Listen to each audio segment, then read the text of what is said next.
Hello. Astronomy picture of the day, August 1, 2020. Today's video is about the Elephant's Trunk Nebula in Cepheus. Like an illustration in a galactic just-so story, the Elephant's Trunk Nebula winds through the Emission Nebula and young star cluster complex IC 1396, in the high and far-off constellation of Cepheus. Also known as VDB 142, the cosmic elephant's trunk is over 20 light-years long.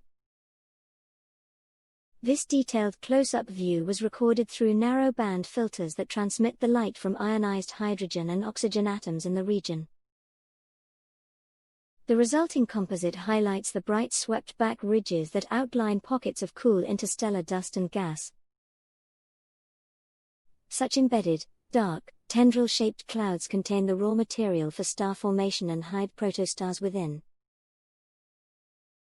Nearly 3,000 light-years distant, the relatively faint IC 1396 complex covers a large region on the sky, spanning over 5 degrees. This dramatic scene spans a 1-degree-wide field of view though, about the size of 2 full moons. Mars 2020 launch, photos from planet Earth. Thanks for watching. And don't forget to like, comment, and share.